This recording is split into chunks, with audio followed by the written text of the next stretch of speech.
Olá, turma, sejam bem-vindos. Vocês estão aqui no canal Sistema de Ensino Monte Carlo, um canal pensado e idealizado para você estudante, você universitário, você pesquisador. Esse canal é feito exclusivamente para você, com conteúdo de história, filosofia, sociologia, geografia, enfim, as matérias de humanas em geral, tá? Deixe seu like, seu comentário, seja inscrito no nosso canal, você que ainda não é inscrito. Faz isso agora, porque senão você acaba esquecendo, né?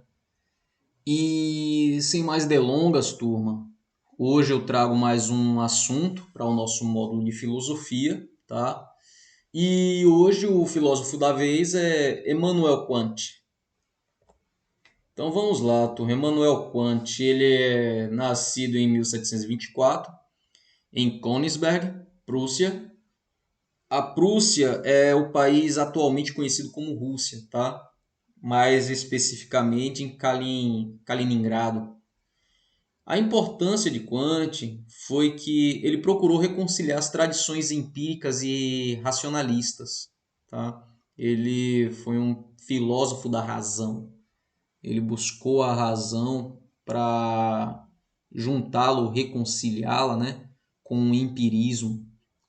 E Quant ele é falecido em 1804, em Königsberg, Prússia, como eu havia dito, atual Rússia. Tá? Quant ele é o idealista transcendental. Vamos entender o que é isso, por que ele é conhecido assim.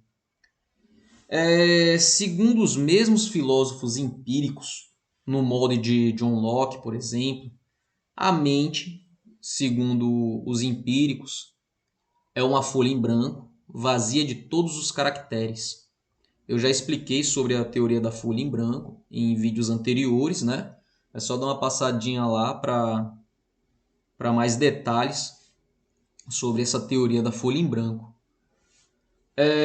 No qual as experiências escritas conforme entram desde o mundo exterior, além da ideia então consiste em que, à medida que a experiência escrita na folha em branco representa um mundo, tomamos a partir daí conhecimento dele. Contudo, há um problema com essa ideia.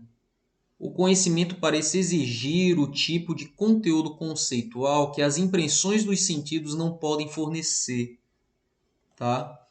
Então, se você tentar conceituar qualquer tipo de conhecimento só pela percepção sensorial, é quase impossível.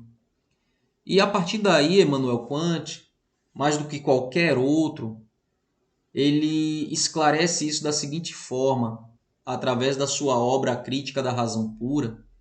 Ele distingue dois mundos, né? O mundo noumenal, que seria o mundo das coisas em si, e o mundo fenomenal. Ele distingue um do outro. E esse mundo fenomenal seria o mundo das aparências. Tá?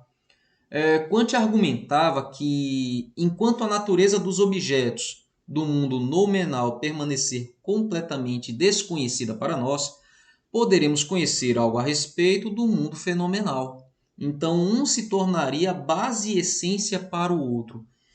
Mas o que seria, de fato, esse mundo noumenal? Trata-se de evento postulado, conhecido sem a ajuda dos sentidos. Tá?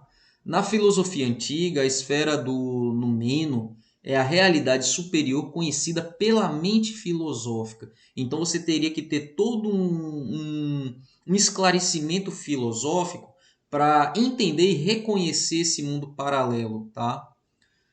Também pode ser entendido como a essência de algo, aquilo que faz algo ser o que é.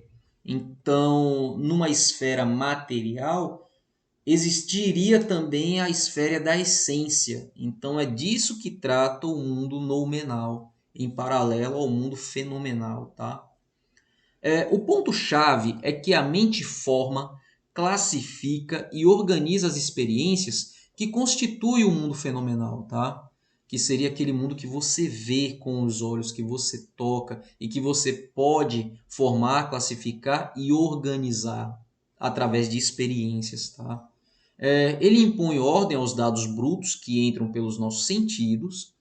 Especificamente, as experiências são organizadas pela nossa mente em termos de conceitos de espaço e tempo, e com base em muitas outras categorias do conhecimento que incluem causa e efeito e substância.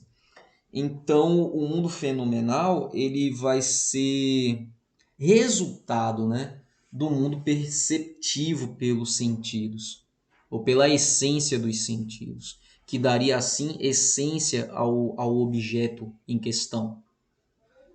Assim, a exemplo do espaço, Kant afirmou que o mundo em si, que seria o mundo nominal, não tem relacionamento espacial, mas exatamente as propriedades espaciais do mundo fenomenal são impostas aos dados brutos da nossa experiência sensorial por nossas mentes.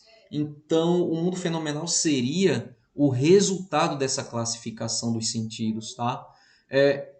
Em outras palavras, nós representamos o mundo para nós mesmos como espacial.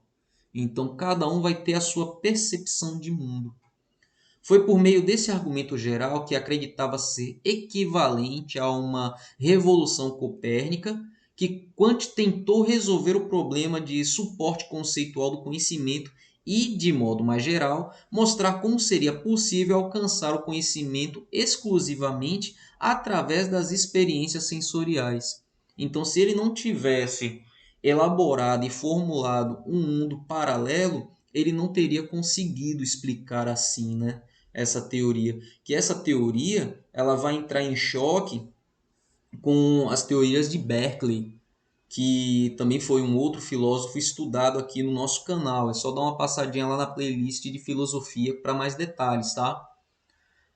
Em essência, Kant afirmava que por meio do mecanismo de certo número de formas da intuição, a mente desempenha um papel ativo na formação e estruturação do mundo que se pode conhecer.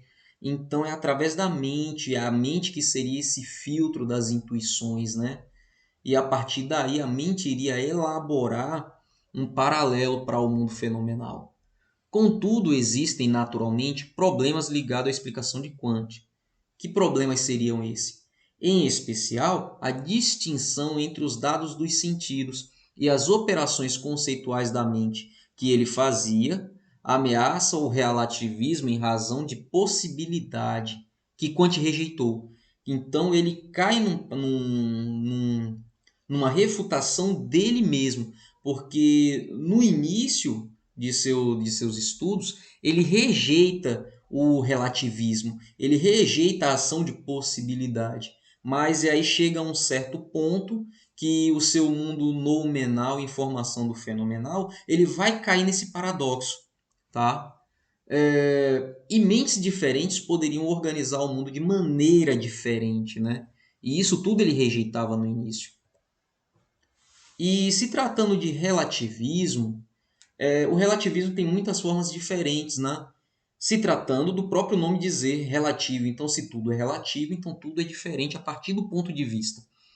Por exemplo, o relativismo moral afirma que os juízos morais são verdadeiros ou falsos somente a partir da perspectiva de determinadas culturas ou discursos.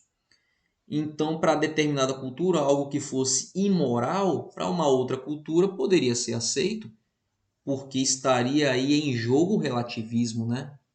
Em relação a determinada cultura ou a determinada perspectiva. O relativismo epistemológico faz a mesma afirmação para o conhecimento sobre o mundo. Isso as afirmações sobre a natureza do mundo são verdadeiras ou falsas somente quando relativas ao contexto social ou linguístico em particular. Além disso, alguns filósofos acharam inaceitável a ideia de que existe um aspecto da realidade no mundo noumenal, certo? Que esse mundo estaria fora do nosso alcance. Ele só poderia ser alcançado através da percepção sensorial, tá? O alcance da filosofia de Kant entende-se além dos assuntos que foram aqui expostos. Ele também realizou uma obra inovadora nas áreas da ética e da estética, e sobre questões como livre-arbítrio e causalidade, né? Aliás, Kant é considerado quase universalmente como o maior filósofo do iluminismo. Então, se você estudar em história o que foi o período iluminista, daí você passa a entender com mais clareza o pensamento de Kant, né? Porque o pensamento de Kant, baseado no iluminismo, é o momento em que a mente humana ela se esclarece e ela se liberta das amarras da tradição católica. Então ela passa a estudar a ciência, a se justificar pelos cálculos matemáticos, pela astrologia. Então é a partir daí que vem a ideia de Kant de mostrar em paralelo dois mundos distintos um do outro, tá? Além disso, muitas pessoas também o consideram o maior filósofo da era moderna, por conta dessa perspectiva inovadora de separar dois mundos, um do sensorial e o mundo físico, que ele chama de fenomenal. E para finalizar, Simon Blackburn ele diz o seguinte, que você precisa apenas estar com Bertrand Russell em um feriado na praia, como ele fez uma vez, mas nunca com Kant, ou jamais com Kant. Isso porque, pelas ideias, né, de Kant, aquele feriado na praia poderia se tornar um desastre. Turma, esse foi o nosso vídeo de hoje. Espero que ele tenha sido produtivo e esclarecedor para vocês. E até uma próxima.